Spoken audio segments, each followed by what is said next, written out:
Ozzie Jurek will remember those days, that's for sure, Ozzie. He joins me. He's back in Canada, thank goodness. Yes, I remember it also. I was 1964 in Melbourne, Australia, and the girl I was with, and I was very fond of myself, you should know this, but she said she wanted to go kiss the hotels where the Beatles were staying. I dropped her like a hot potato. There you go. Hey, Ozzie, a lot of action, by the way, since you've been gone. And in British Columbia, they had an election. It took 2 weeks to sort out. Now it looks like we will have a NDP Green Party coalition coming. And obviously, one of the big questions I get asked immediately is, what's going to happen to real estate? I mean, they both had it in their platform, but in that 10-point agreement, it was pretty vague, as you'd expect. I'm not critical of that. I'm just saying we have to wait for details. They talk about affordable housing, but who doesn't? My dog talks about affordable housing. But one of the things that jumps out at me right now that worries me a bit is here they have opposition clearly to the Kinder Morgan pipeline, and we're talking about slowing down the real estate industry, the housing industry. Well, those are the two big job generators, and as we've discussed many times, you follow where the people go, you follow where the jobs are, and that's the strength of your market. Yeah, there's no question. I mean, the two biggest income and job generators in the province is resource sector and the housing industry. If they stop the Kinder Morgan pipeline, that's 34,000 jobs if they're successful. Site C Dam, which they have already said they will refer to the BC Utilities Commission, that's another 8,000 jobs. Plus, it will be a cold shower to anybody involved in the nascent LNG industry that's just starting to get underway. I mean, that's the things that they have said they will do. Now, a lot of the other things that they're planning to do or contemplating, that's maybe another story, but they're also very, very, I think, very far-reaching if all contemplated. Let me just come to a couple things, because I think this is going to relate to what I think is happening in Calgary and Edmonton and the other parts of Alberta. But, we got the platforms to go on, and, obviously we'll see the details. They've got the agreement, but as I say, I wouldn't have expected any detail at that point, but they will put out a budget, and that will start elaborating on these things. But what kind of things jumped out at you from their platforms? Well, the NDP had, they wanted 2% speculation tax in homes on Metro Vancouver if the owners pay little or no taxes. Remember, that's contemplated, not law yet.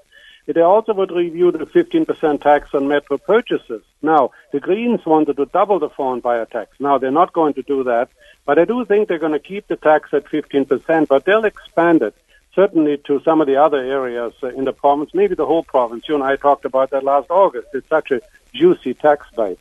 Well, that's right. I mean, it's been a revenue generator, but it certainly hasn't been, it hasn't kept prices down. It hasn't addressed affordability. But, the other side we saw when BC introduced it for the Vancouver region, the foreign buyers tax, well, we saw money just go elsewhere. I mean, that's one of the things that a lot of people have trouble understanding, that money has a lot of choices. That's one of the reasons I think Toronto all of a sudden even had stronger numbers there. And I kind of think if they do something like with the foreign buyers tax, I think that's going to be a green light to start, for international investors anyways, but also local investors, but that's enough for a reason, but international investors to start looking at Calgary. Well, no question, Calgary and Edmonton. In fact, yes, you could argue that it's already happening. The market in Calgary and Edmonton has really recovered. The big boys have made major investments in apartment buildings and large buildings, and Seattle is absolutely soaring in value with all that money going there. But, some of the changes, they want to have a $400 rental rebate, but they also want to have a sliding scale maybe on the property transfer tax, which we talked about, the stamp duty in England. So they are at the top end for a $3 million house, there might be 12% tax on that. They may curtail the lifetime capital gain exemption in excess of $750,000. They want to have a new landlord and tenant act to regulate easier communications about what it'll mean. It'll be a fixed rental thing. And then finally, they want to build 11,400 new houses per year for the next 10 years. Mike, the basic of social housing, it costs almost $275,000 to deliver a basic subsidized bachelor unit.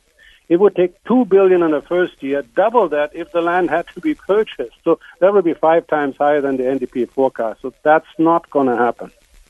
Yeah, I agree. I just think all of the discussion about affordable housing is so off base and has been off base. It's just been an opportunity for politicians to grandstand for look-at-me moments. But as you say, when you start diving down into the real numbers, one of the things I heard during the BC election campaign, Ozzie, was they'd be able to build on Crown land. one problem. There's not an inch of crown land in the province of British Columbia that's not under claim.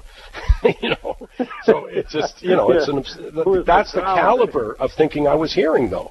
And, from people who have no experience in development, very little economic sophistication from anything I can tell. And as you say, I mean, it takes months, even years, to get a multifamily permit in place, if you're looking at Metro Vancouver as your target area.